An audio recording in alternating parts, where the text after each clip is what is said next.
Ajay sir, आम आदमी party से जो गठबंधन था कांग्रेस पार्टी का अभी लोकसभा चुनाव में, कहीं ऐसा तो नहीं वो गठबंधन अगर देखा जाए तो भारी पड़ गया उनको? क्योंकि दिल्ली में तो हारे ही हारे, पंजाब की जो स्थिति हुई वहां भी नुकसान उठाना पड़ा। पंजाब में भले ही अलग लड़ रहे थे, लेकिन एटलीस्ट लोगों के मन में ये तो था ही ना कि ये इंडिया गठबंधन का हिस्सा है और ये सारे लोग एक हैं। तो क्या ये जो परिस्थिति उत्पन्न हुई उसका इफेक्ट अब दिखेगा जो हरियाणा चुनाव को लेकर के आम आदमी पार्टी की तरफ से अनाउंसमेंट हो रही है कि हरियाणा का चुनाव आम आदमी पार्टी अकेले लड़ेगी? पिछले चुनाव में तो थे नहीं है। देखिए, आम आदमी पार्टी हरियाणा में यदि अकेले लड़ेगी तो कांग्रेस को कोई नुकसान नहीं होने वाला है। हाँ, आम आदमी पार्टी को जरूर नुकसान होगा, क्योंकि आम आदमी पार्टी अकेले लड़के वहां पर कुछ हासिल करने की स्थिति में है नहीं है। तो ये आप जान लीजिए कि आम आदमी पार्टी धीरे धीरे अपनी छवि धूमिल कर रही है। मैंने आपके चैनल पे ही चर्चा के दौरान कहा था हरियाणा को लेकर के, हरि जी के भी चैनल पे मैंने ये बात कही थी कि हरियाणा में मुझे सबसे कमजोर जो सीट गठबंधन की लग रही है वो कुरुक्षेत्र लग रही है। मैंने बताया था उसकी वजह बताई थी कि आम आदमी पार्टी का होने के कारण वहां पर बहुत सारे लोग वोट नहीं देने को तैयार हैं। इस कारण से नहीं देने को तैयार हैं क्योंकि उन्हें लगता है आम आदमी पार्टी को क्या देना। देखिए, कुरुक्षेत्र वाली सीट पे सिख कम्युनिटी काफी ज्यादा है। पटियाला से पूरा इलाका वो टच करता है, उधर करता है, तो वो सारा इलाका जो है प्रभावित होता है वहां से पंजाब को। और पंजाब में आम आदमी पार्टी लगातार अपना वो खो रही है और उसके खिलाफ बहुत ज्यादा एंटी इनकम्बेंसी है, तमाम तरह की शिकायतें हैं। और यही वजह है कि जो वहां दो सीटें आज की डेट में हम कह सकते हैं आतंकवादी विचारधारा के लोगों ने जो जीती हैं, उसकी वजह भी यही वजह बनी है, नहीं तो शायद वो नहीं जीतती। तो अलगाववादी सोच रखने वाले यदि जीत रहे हैं, वो लोग जीत रहे हैं जो इंदिरा गांधी की हत्या करने वाले व्यक्ति का बेटा जीत रहा है, जो आज तक नहीं जीत पाया था, तमाम पार्टियों से लड़ा था, नहीं जीत पाया था, निर्दलीय जीत गया। तो ये सब वजहें आज खड़ी हो गई हैं। वहां पर एक अलगाववादी प्रवृत्ति बड़ी तेजी से पनपी है और ये सिर्फ यही 2 साल 2.5 साल के अंदर है। तो इससे आप ये समझ लीजिए, इसको जो पनपाने का काम किया है उसमें बड़ा रोल है आम आदमी पार्टी का, उसका एक असर है और उसी से बीजेपी को फायदा मिला है। बीजेपी जीती जरूर नहीं है, वोट बैंक उसका बढ़ा है। हालांकि वोट बैंक बढ़ने का कारण ये है कि वो पहले कुछ सीटों पे अकाली दल लड़ता था, कुछ पे वो लड़ते थे, तो वोट बढ़ जाते थे, तो इसलिए होता था। आज वोट मिला है लेकिन बहुत सारी सीटों पे तो उनकी जमानत जब्त सी है।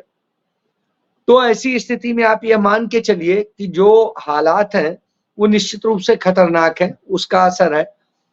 तो पंजाब से सटती हुई 1-2 सीटों पे जो असर है वही असर है, नहीं तो और कुछ है नहीं। आम आदमी पार्टी असल में वहां रसूख नहीं रखती।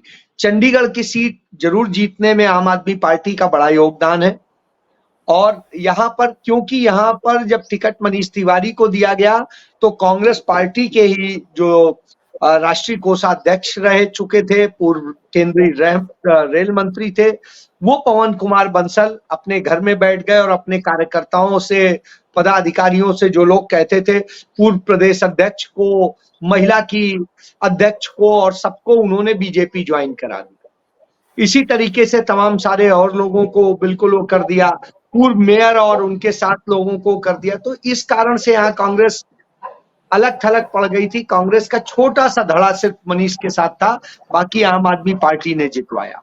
तो इससे आप ये समझ सकते हैं चंडीगढ़ में तो यह रीजन रहा, लेकिन इसके अलावा तो कहीं फायदा नहीं हुआ।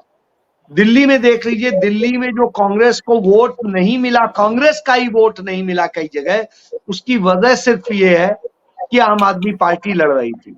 अब जैसे नई दिल्ली सीट है, नई दिल्ली सीट के लोग कांग्रेस को वोट देना चाह रहे थे लेकिन आम आदमी पार्टी को नहीं देना चाह रहे थे, इसलिए वो नहीं गए। हमारे राकेश जी के दोनों लोगों के मित्र हैं, नाम नहीं लेंगे, वो नहीं करना चाह रहे थे वो तो इवन खुद लड़ना चाह रहे थे कि हम लड़ के हरवाएंगे आम आदमी पार्टी के कैंडिडेट को।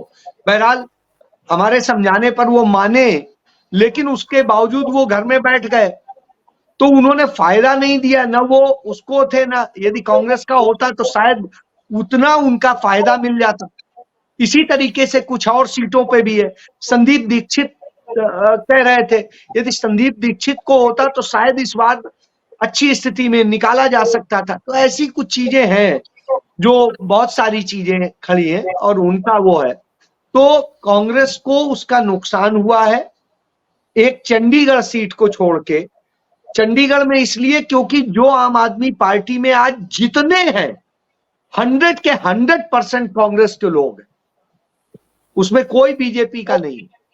तो चूंकि वो कांग्रेसी हैं पुराने, इसलिए वो लगे रहे, और वो कांग्रेस छोड़ के ही गए थे सिर्फ पवन बंसल के कारण, इसलिए वो मनीष तिवारी को जिताना चाहते।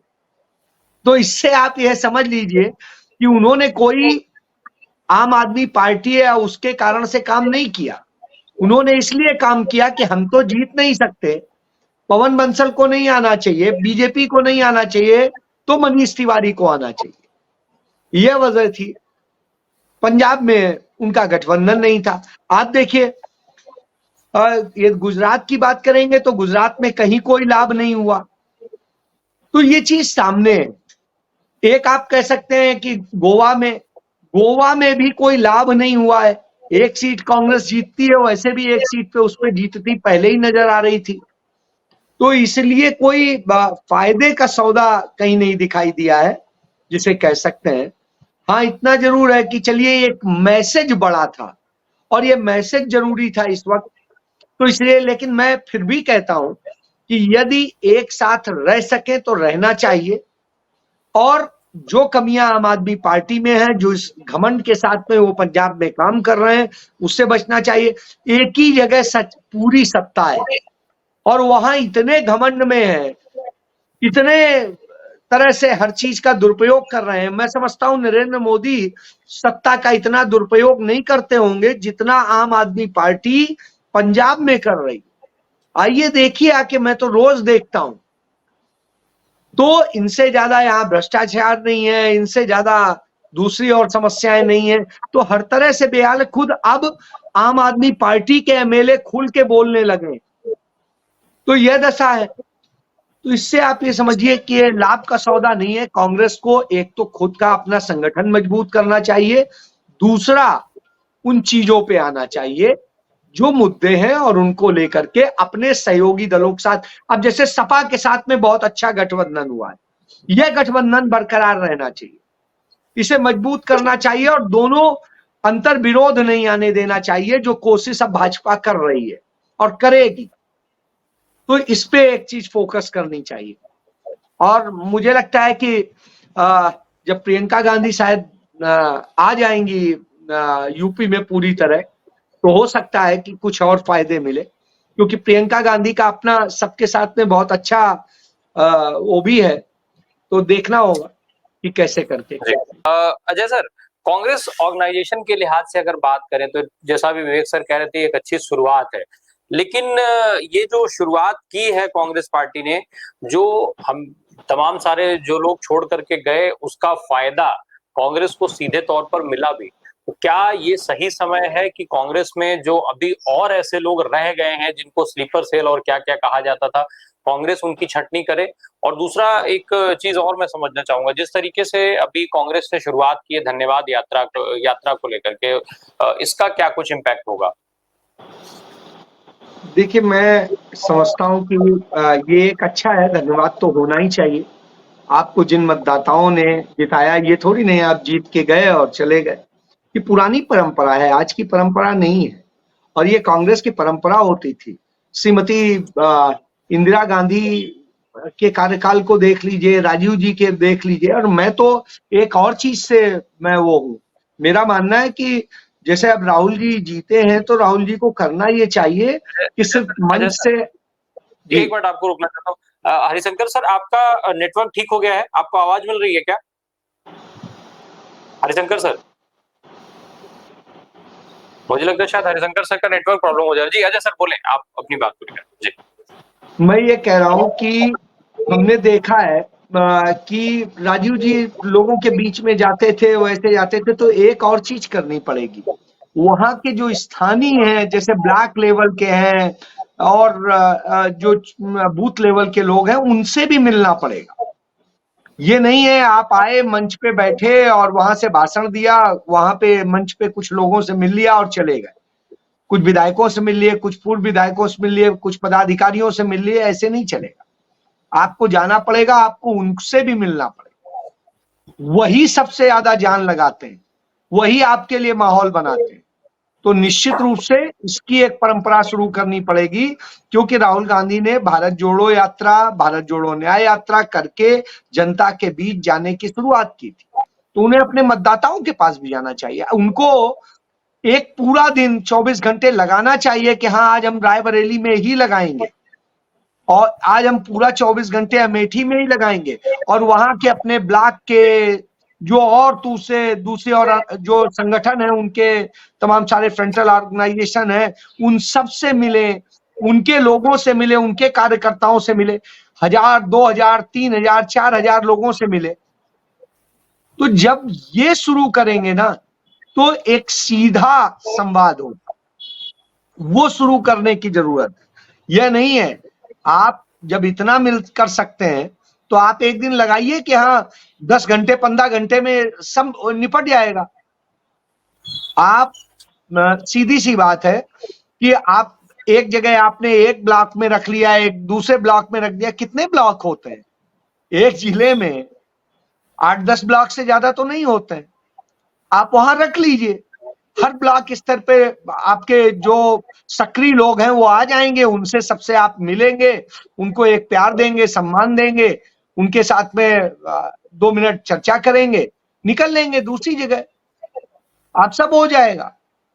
तो मुझे लगता है ये एक शुरू करना चाहिए। और ये यही नहीं, ये तो राहुल गांधी के स्तर पे मैं बता रहा हूं, इसके बाद में जो और नेता हैं, जो सांसद हैं, उनको शुरू करना पड़ेगा कि हफ्ते में एक दिन वो अपने क्षेत्र में निकले, इसकी परंपरा डाली जाए और क्षेत्र में निकले, आज इस क्षेत्र में निकले, कल उस क्षेत्र में निकले, परसों उस क्षेत्र में निकले, लोगों से मिले, उनको धन्यवाद भी किया, उनकी समस्याएं भी सुनी, कैसे उनका समाधान हो सकता है उस पर चर्चा करी, चल दिए।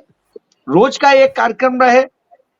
मैं नहीं कहता हूं कि अपने काम धंधे को भी छोड़ दें, क्योंकि भैया रोटी ईमानदारी से यदि काम करना है तो रोटी उसी से खाई जाएगी, वो भी करिए, लेकिन उसके साथ साथ आप 2 घंटे 4 घंटे 3 घंटे दीजिए इसको।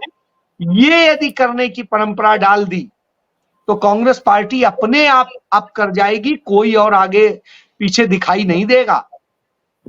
इसको करने की जरूरत है कि हर किसी को ड्यूटी लगे कि हफ्ते का एक दिन 100% क्षेत्र के लिए होगा। अभी आप देखिए बदलाव आ जाए, विधायक अपने क्षेत्र में करें, सांसद अपने क्षेत्र में करें और सब सामंजस्य बनाएं। अपने जो सक्रिय कार्यकर्ता हैं, अपने पदाधिकारी, इससे एक तो आप जुड़ेंगे खुद जाने, और इसकी शुरुआत राहुल गांधी को खुद अपने से करनी चाहिए, और जब वो ये करेंगे तब इसका संदेश जाएगा। तो इसलिए मान के चलिए कि ये चीजें होनी चाहिए, ये नहीं होती हैं, निश्चित रूप से आप खोते हैं बहुत सारी चीजें। ठीक है, अब आपका सांसद का काम नाली और खड़ंजे लगवाना नहीं है, लेकिन सांसद का काम बड़ी बातों को तो सुनना समझना है, उसके लिए तो लिखना और कहना और बात करना है, वो तो करेगा। जिले की जो जिला योजना कमेटी होती है, उसका चेयरमैन तो वहां का सांसद ही होता है। वहां पर वो कम से कम बात रखेगा, मीटिंग बुलाएगा, महीने में एक मीटिंग करेगा, उसमें रखेगा यहां से ये समस्या मिली थी, यहां से ये मिली थी, उसके पास में एक एक चीज खुद अपने माइंड में होगी, कोई अफसर उसे समझा नहीं पाएगा, बरगला नहीं पाएगा। अभी आप देखिए बदल जाएगा। तो ये कम से कम राहुल जैसे लोग तो कर सकते हैं, बाकी यदि शुरुआत करेंगे तो दूसरों को भी मजबूरन थोड़ा बहुत तो करना ही पड़ेगा, अभी नतीजे आ जाएंगे। मैं कहता हूं आप संगठन बाद में बनाते रहना, पहले ये शुरुआत करो, संगठन अपने आप खड़ा हो जाएगा और उसके बाद आपके पास अच्छे लोग होंगे, उनमें से आप चुनिए और बनाइए संगठन को मजबूत कीजिए। आप न इसका तोड़िए ना उसका तोड़िए, किसी के तोड़ने की जरूरत नहीं है, नया खड़ा कर दीजिए। क्यों नहीं राकेश पाठक को जाकर के वहां खड़ा कर दिया जाए कि हाँ भाई आपको संभालना है, लड़िए और करिए आप मजबूती से। मैं तो इसको बुलंद करूंगा, बोलूंगा। आपको ऐसे लोगों की पहचान करनी पड़ेगी जो आपके लिए लड़ सकते हैं, कह सकते हैं। मैं तो कहूंगा जिस दिन मैं अभी रायबरेली का एक और कार्यक्रम होना है शायद, उसमें मैं जाऊंगा तो मैं बोलूंगा। ये है जी।